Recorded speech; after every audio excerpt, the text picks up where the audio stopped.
remember me.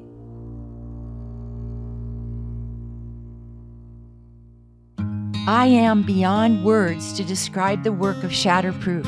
I am finally free from the grip and chains that held me down. And I'm free to live my best life ever. I'm never going back. I'm never going back. Started out drinking and smoking pot at 12, which went on to eventually become a heroin, meth, and any other kind of opiate I could get. I have nothing now but peace and love for others in my heart that I had searched for 33 years to find. The best way to defeat your addiction is to take the fight to it. Our son Matthew would have turned 35 on November 23rd. We raised over $2,000 on Facebook around his birthday to honor him and his struggle and support your wonderful organization. If our story can reach just one kid or one family and save them from the pain that we have endured, then telling our story will be worth it. As we enter week 10 of my stepson's treatment, we are in a place we never imagined we would be this quickly. Thanks to you. On March 12th, my son, who died of an overdose on October 11th, 2014, would have been 38 years old. I have been the nanny granny to his two beautiful girls now, 5 years old and 9 years old. He has left me a beautiful legacy for which I will be forever grateful. What I really want to say is because of Shatterproof, it is very possible and probable that they will not have to be embarrassed, ashamed, ostracized, or made fun of when the time comes for them to truly understand the cause of his death. The stigma, lies, myths, etc. will be gone because of you and all of the people that makes Shatterproof the awesome nonprofit it is. Awesome nonprofit it is. It's a sign of strength, knowing we can't do everything ourselves. The stigma needs to change. The stigma needs to change. The stigma needs to change. The stigma needs to change. You and Shatterproof were the first who made me believe that I could create change in the advocacy world, and I am forever grateful for that.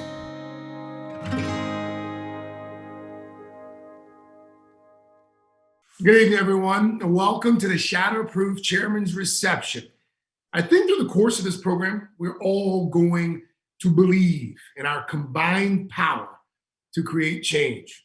Shatterproof is providing the opportunities and guidance for everyone to use their voice to make the change we need to protect families from being shattered by the disease of addiction.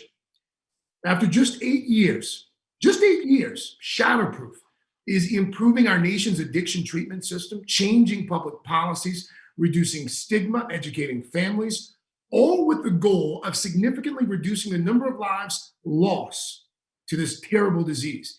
The impact to date is astonishing. And tonight, amid some very impressive facts and figures, you're going to meet some of the people who are making this happen.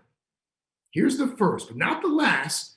The first time I'll tell you about where to give to support Shatterproof. Just click the donate button and you won't miss any of the event, I promise. And if you have any doubts about the effect of your support each year, take a look at what Shatterproof has accomplished. It's amazing. First of all, we are giving more and more people access to science, science-based quality care. Our revolutionary Atlas platform, helping families navigate to the right type of quality treatment, it's taking off. Look at that jump in just the past year, from 13% to 40% of the population will have access to find high quality treatment for substance use disorder. That's 140 million people. We're changing hearts and minds. Through our state stigma initiative, we're showing that when people get the right information through human connection, they're less inclined to judge and more open to the needs of those with addiction. Look at these results in just 6 months. 6 months. We've already seen increased awareness that medication works for those addicted to opioids. We've seen increased openness to the drug naloxone to save the life of someone experiencing an overdose. And we've seen an almost 50% increase in willingness to have someone addicted to opioids as your neighbor. We are empowering more people to help one another. Through our Shatterproof Just 5 online mobile-enabled substance misuse education program, 50 partners, corporations, governments, insurers, healthcare providers, communities, all giving access to our education modules to well over 1 million families.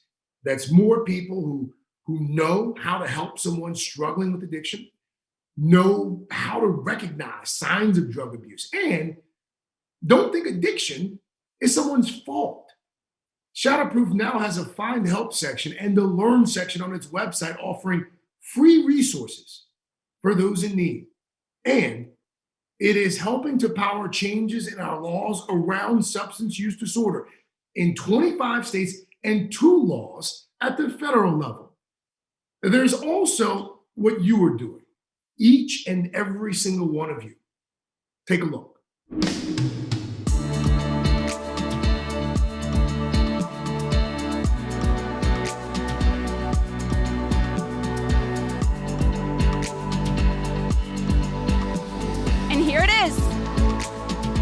You have millions of people seeing this, that there are people out there in recovery, proud of recovery. It feels amazing. It's bringing tears to my eyes to see that I'm not in this alone. The disease of addiction tore through my family, and I decided that I would make a difference. We are so appreciative for everything that the organization stands for and everything that they do.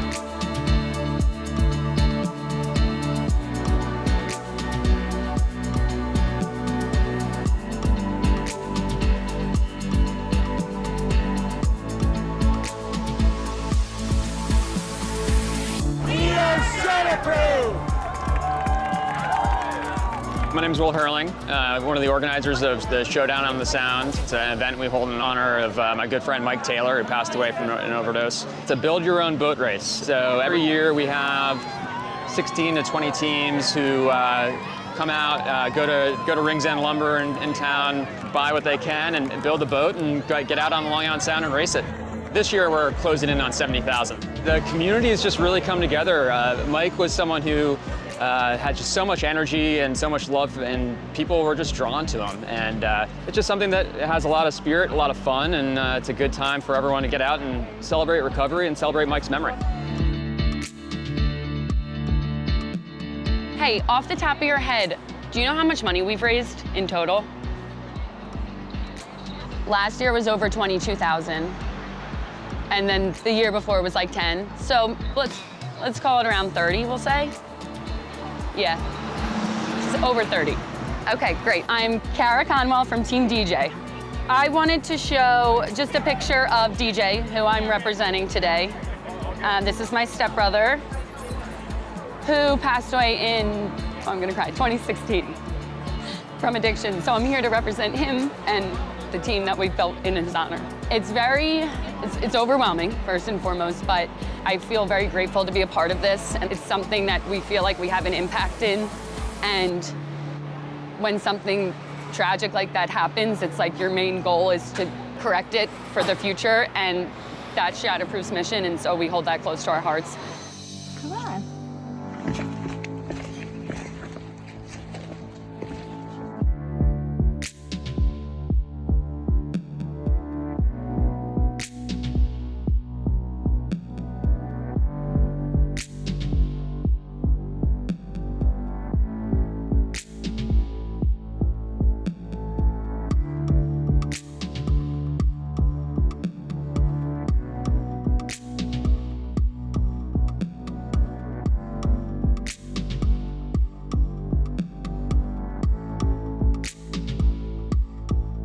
I joined Shatterproof about 7 years ago. My son was suffering with substance use disorder at the age of 17. I lost my son January 6th of 2020 to a heroin fentanyl-laced drug, and I'm still continuing to support Shatterproof because this is an epidemic that I feel needs to be addressed. My team total is over $10,000, and Shatterproof is just an organization that is really going to help bring down the stigma and educate people about our epidemic going on in this country. To just show, the millions of people that walk through Manhattan every day that this is an issue, and it's an issue that's important, and it's an issue that needs to be paid attention to. It's amazing. It's amazing that this is up there. I'm Josh Flaherty. I'm the Executive Director of Adventure Recovery. The reality around stigma and addiction is so real, and so many of our clients that we work with deal with that. So to have an organization out there really trying to change that reality is hugely important to us. I'm in long-term recovery, and I remember what it was like when I was getting sober and the fear around telling people that I had substance abuse and mental health issues, and the people that helped me to navigate that, and the people that made it okay for me to be someone who's proud to be in recovery, and that's what Shatterproof does. And to end that stigma that still exists out there is so hugely important.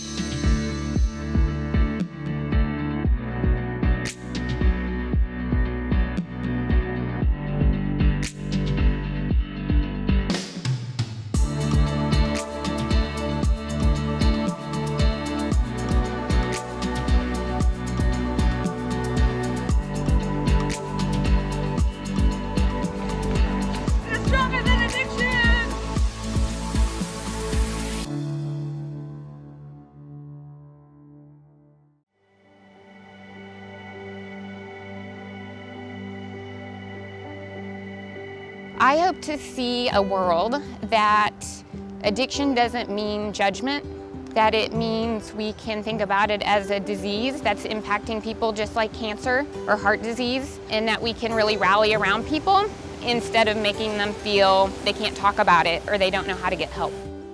I'm Katrina Radenberg. The first year I ran for Shatterproof was in 2019. What really got me involved with running for Shatterproof was a mentor and friend, Gary Mendell, who's on the board of Shatterproof. Gary has been a lifelong friend of mine, and when he lost his son Garrett to addiction, all of us that were friends and family really rallied around him and the cause and how he could take such a tragic event and turn it into meaning. And it's just sad to have such a close friend lose a child and lose a child in that way. So as I'm running, there's a lot of things that cross my mind. So many people, friends, family, coworkers, have actually told me about struggles of their own, and those things help me think people are struggling for far worse things than me running 26 miles.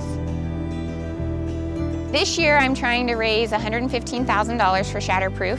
Shatterproof is focusing on the problem at whole with both prevention, awareness, education, and really trying to collectively find ways to really help from a global perspective, not just one pillar of how people are impacted by addiction.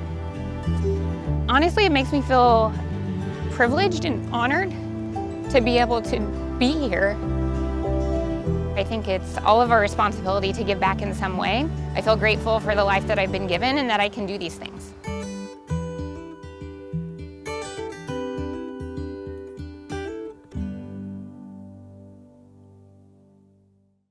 Let's have a virtual round of applause for all of our fundraisers.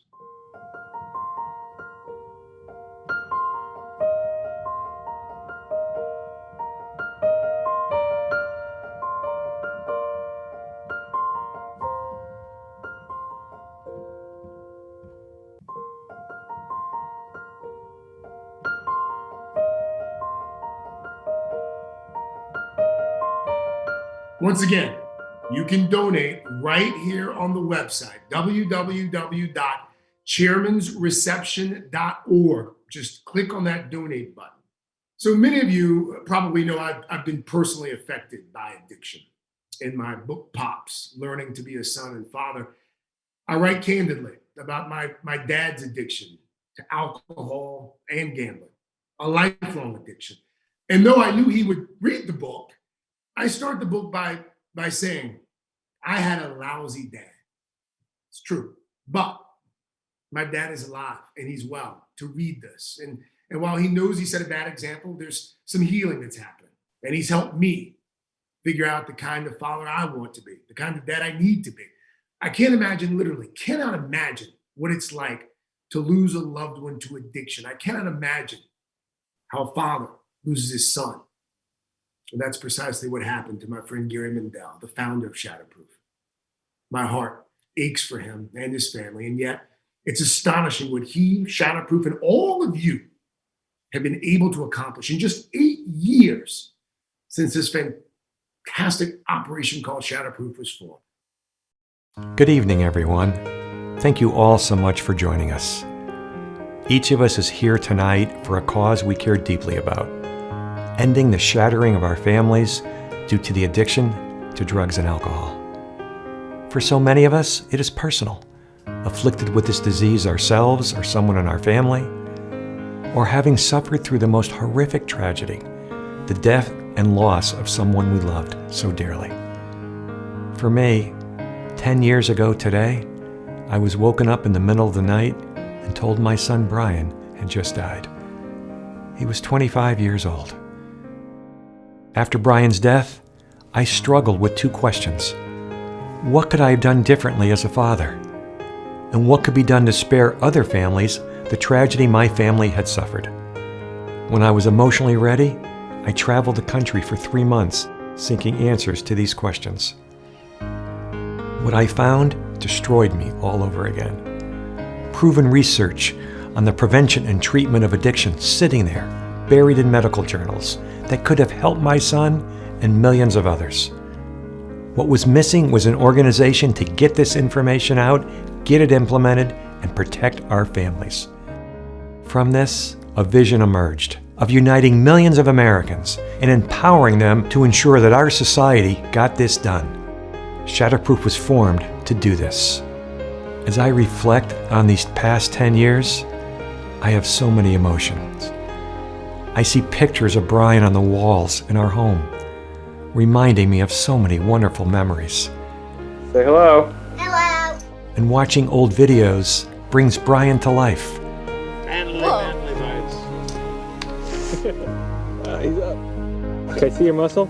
You're looking at Show me your muscle. His laugh. That's pretty good. Living large. Living large. Greg, you having a good time? His love of the outdoors. His love for his family and friends. I miss my son so much, and it weighs on me heavily knowing that if I had better understood this disease, he might not have died. But even worse, far worse, I now better understand the shame he felt the last 8 years of his life. It kills me. Shame he didn't deserve. At the same time, I have also had the opportunity to meet so many wonderful people. Hundreds of thousands of families all across our country have joined our cause. Hundreds of companies, almost 30 laws passed in states and federally, and numerous science-based associations have embraced and advocated for us. Together, we are not only saving lives, but we are also changing the system, changing the way our nation will prevent and treat addiction for generations. To quote from one of the letters you heard earlier this evening, the stigma, the lies, the myths will be gone because of Shatterproof. As our society begins to change the way we think about this disease, more people will feel loved and connected, fewer will die, and fewer families will be shattered beyond repair. My son did not die of an overdose. He took his life at 25 years old when he hadn't used a substance in 13 months. So why? I've never had to wonder.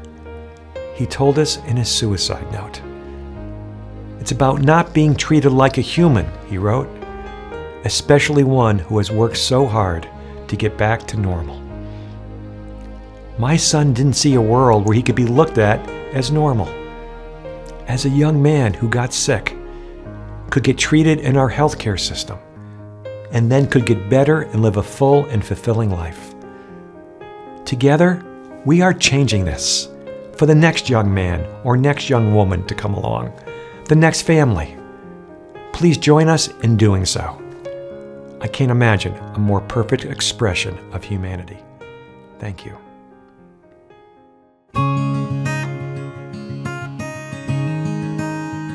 We each have a very special, individual, very personal connection with him. And he and I were connected throughout Sierra Tucson. And I just remember watching him get really better at Sierra Tucson. Like, I watched him get better.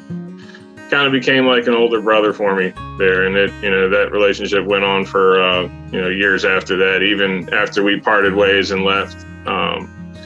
He always kept in contact with me and, phone calls all the time. And he loved everybody for who they were. And that was it. And I loved him for that.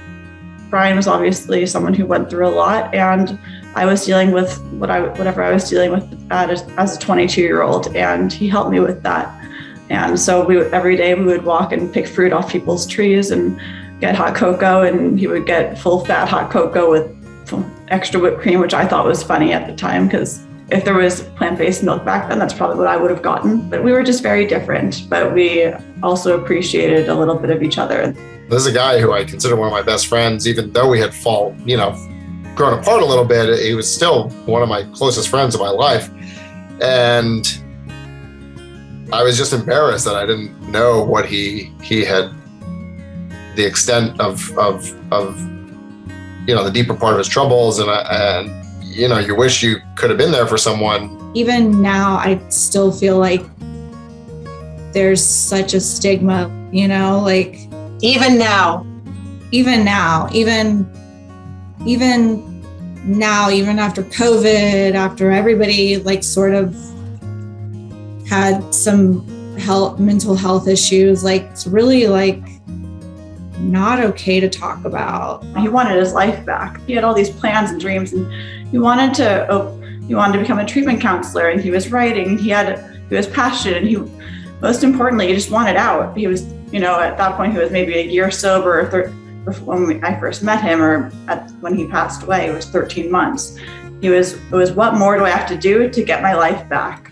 He felt judged a lot, and he felt ashamed a lot. And I felt like that, and looking back on it now, I feel like that he really just, he thought that he had failed in some way or another.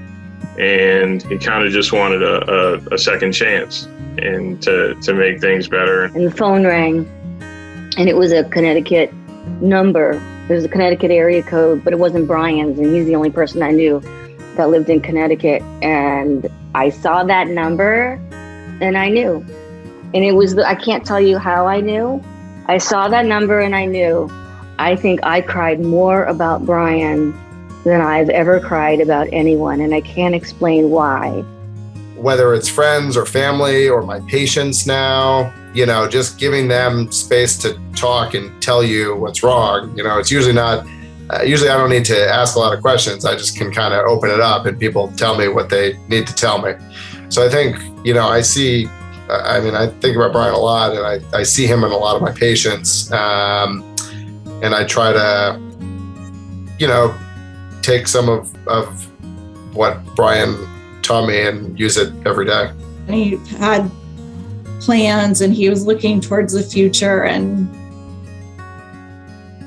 all he talked about was the future.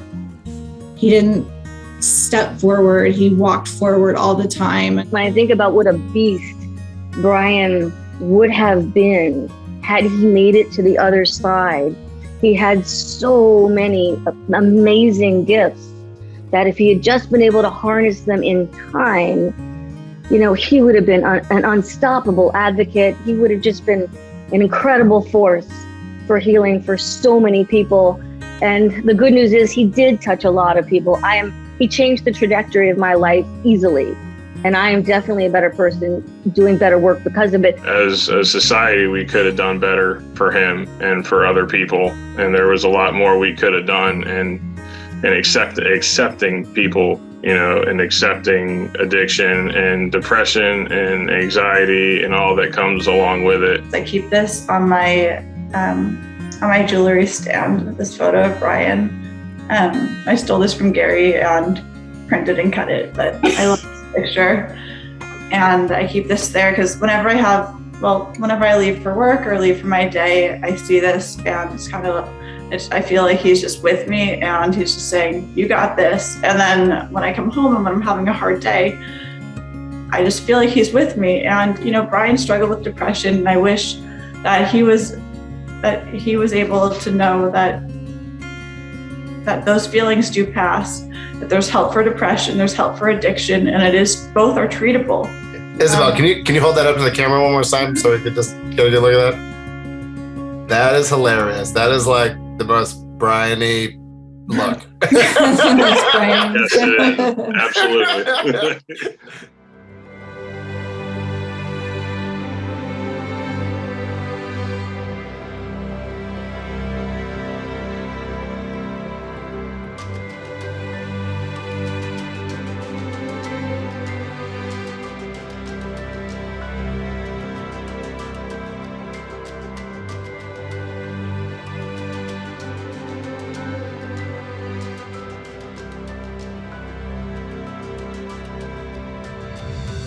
Jamie, I'm honored to give you this award this evening in memory of my son, Brian. You've done so much for so many years to help so many people related to this disease, and I'm proud to call you a friend of Shatterproof. Thank you so very much. Good evening, everybody. Thank you so much, Gary. I'm very moved, humbled, obviously, but really moved by you and what you're doing and what you're all trying to do. And I'm happy to be here tonight with all of you to try to just connect us, to connect our dots, most of us strangers, to connect our dots and try to figure out what we can do together as a community to help people. My name is Jamie Lee Curtis. I am a drug addict and an alcoholic woman. I have been sober for 22 years without taking any drugs or alcohol after a 10-year run of an opiate addiction, secret and hidden, and a lifetime of alcohol dependency. I'm also a very proud survivor of alcoholism.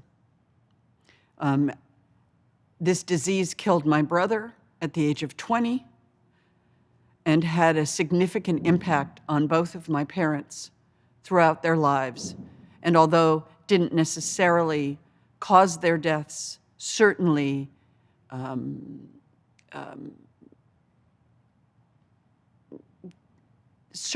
contributed. The reason I agreed to be here tonight, I don't need an award. I would have come for no other reason than to just talk to you. There's a phrase in recovery that we say over and over again, that you are only as sick as your secrets. It was a secret. My dependence and addiction was a secret. It was hidden. And I felt terrible shame. And the truth is, I had everything that anybody could ever want. I had great success. I had a good, solid marriage. I had 2 beautiful children.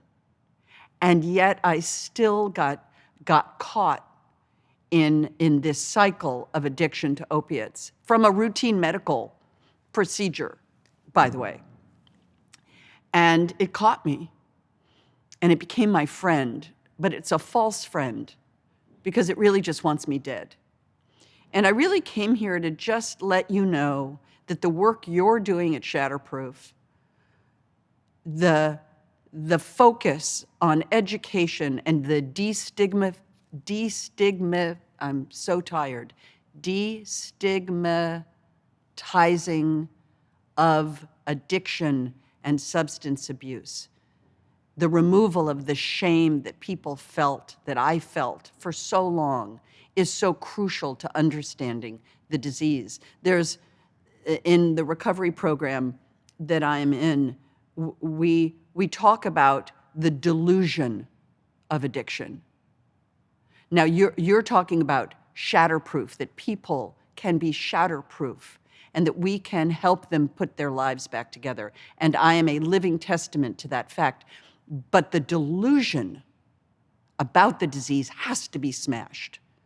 It has to be shattered and ground into a fine dust, never to be reassembled, because it is the delusion of the disease of alcoholism that keeps people in the prison of alcoholism.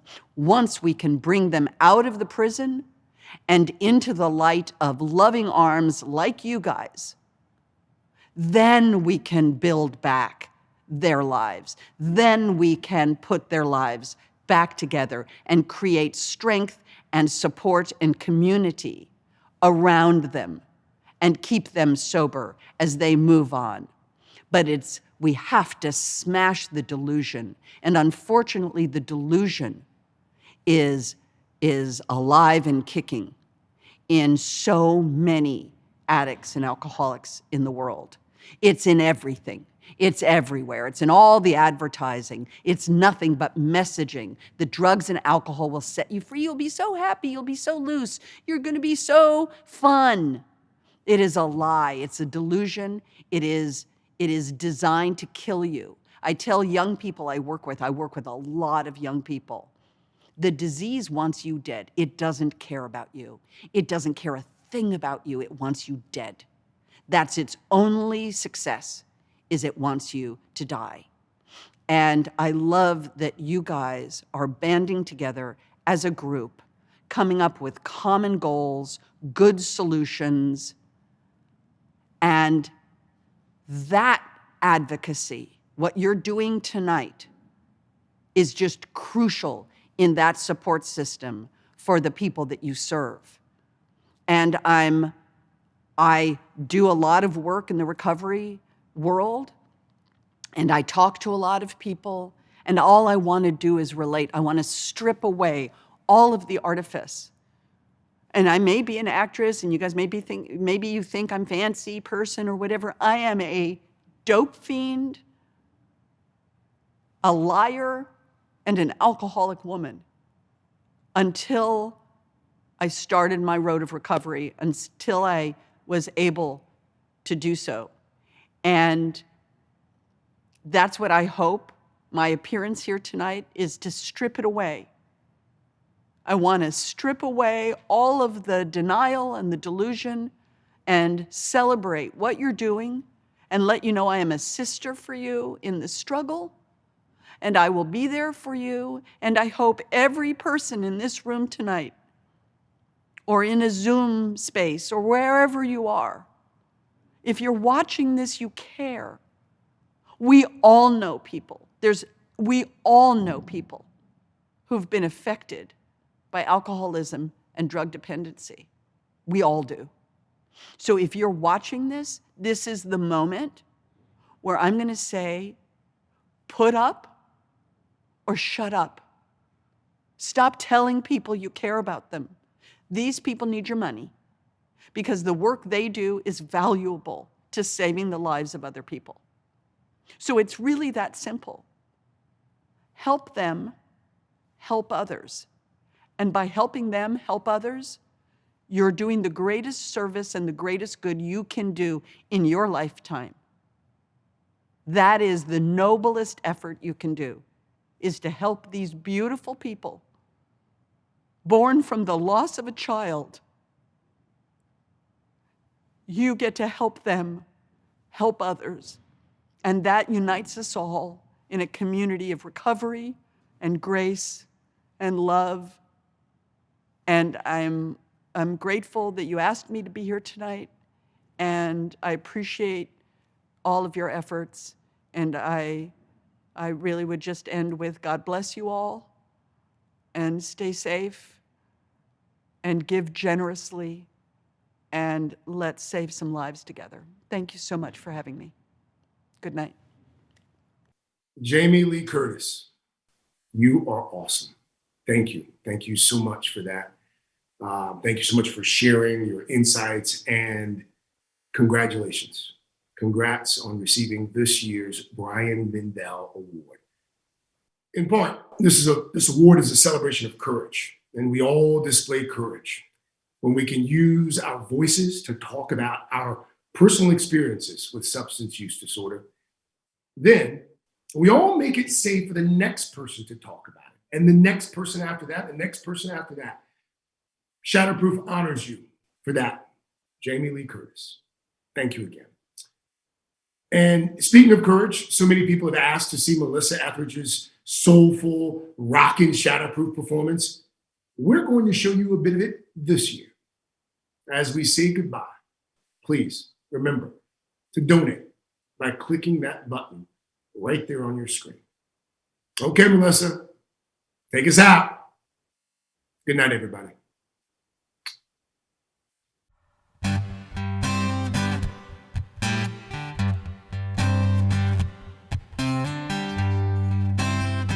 Gotta give you some rock and roll.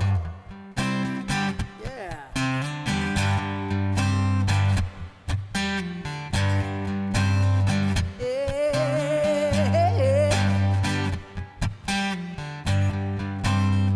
Well, please, baby, can't you see that I'm trying to explain? I have razors are ripping and tearing and stripping my heart apart as well. Tonight you told me that you wake for something new. Some other woman is looking like something that might be good for you. Yeah, go on and hold her till the screaming is gone. Go on, believe her when she tells you nothing's wrong. I'm the only one who walked across the fire for you. I'm the only one who drowned in my desire for you. It's only fear that makes you run, the demons that you're hiding from. When all your promises are gone, I'm the only one. Well, please, baby, can't you see that I'm trying to explain? I have been here before and I am locking the door and I am not going back again. Her eyes and arms and skin won't make it go away, yeah. You wake up tomorrow and wrestle the sorrow that holds you down today, yeah. Go on and hold her till the screaming is gone. Go on, believe her when she tells you nothing's wrong. I'm the only one who walked across the fire for you. I'm the only one who will drown in my desire for you. It's only fear that makes you run, the demons that you're hiding from. And all your promises are gone. I'm the only one.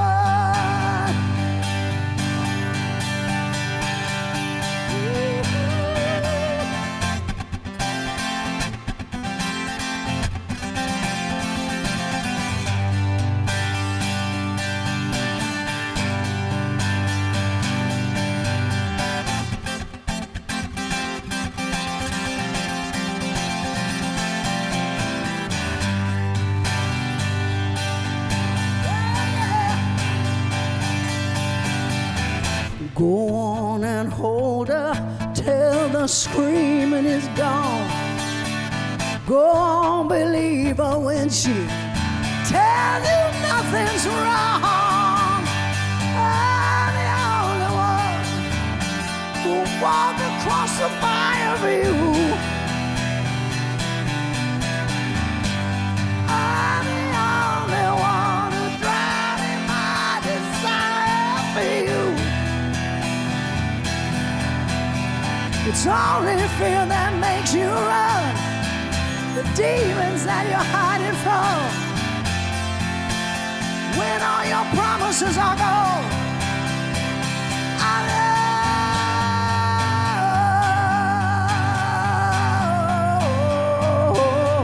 only one.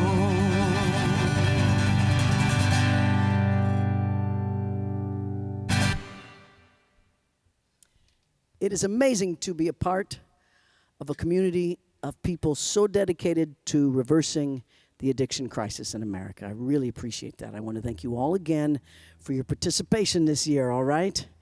And your continued support will help us continue our work and will help save countless lives. Thank you from the bottom of my heart. Thank you. Much love to everyone. And here's one last song for you. Let's rock out. Here we go.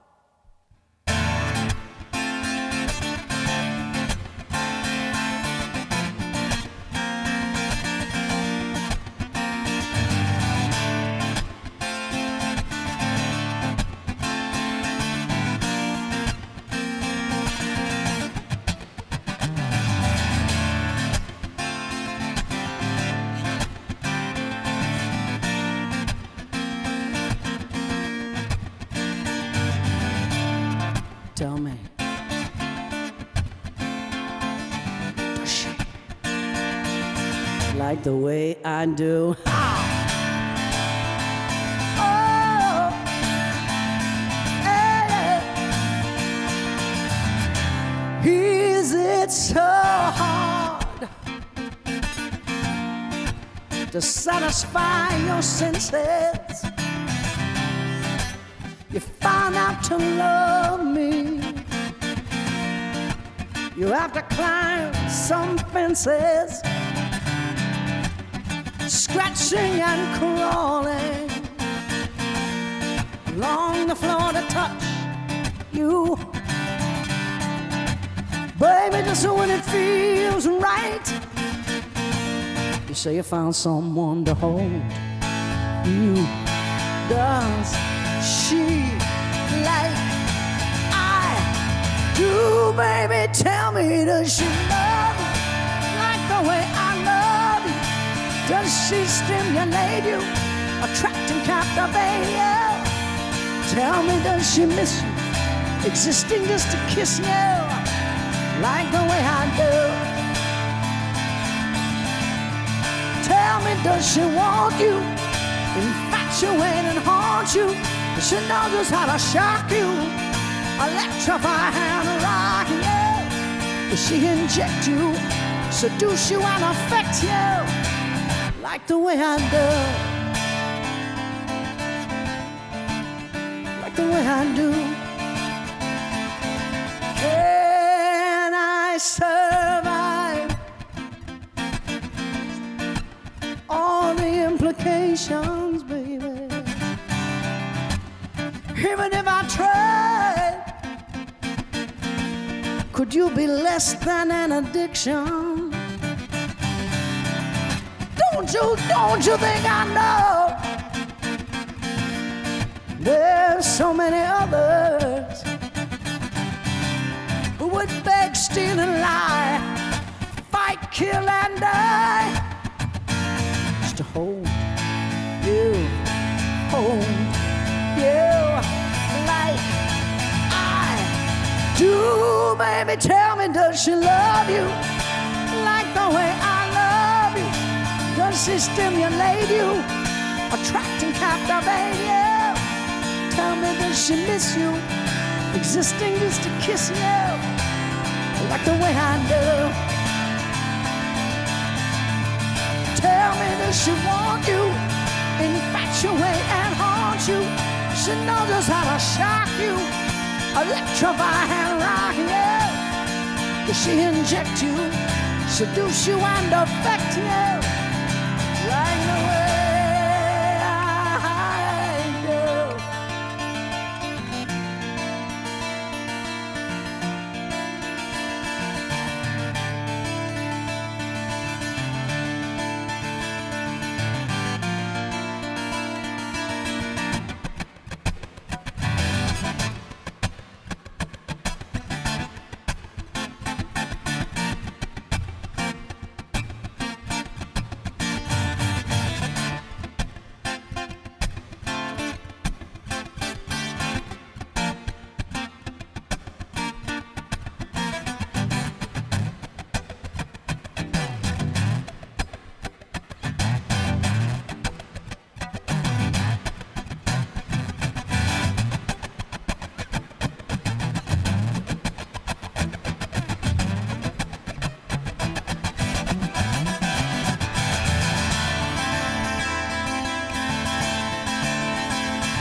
Nobody loves you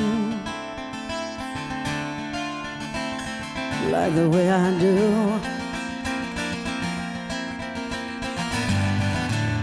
Nobody wants you like the way I do. Nobody needs you like the way I, nobody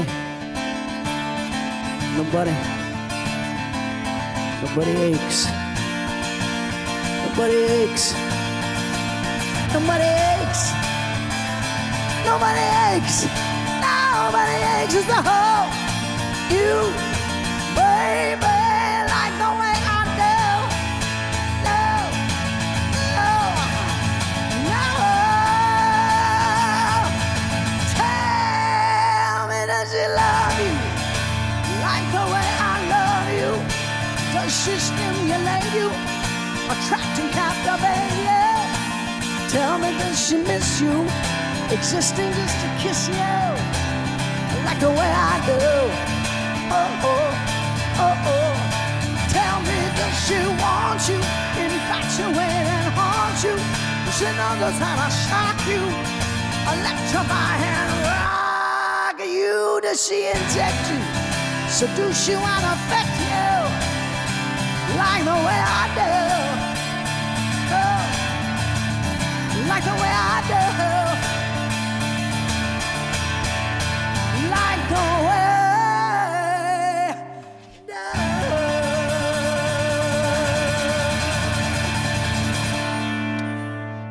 Thank you all so very much. Bye-bye.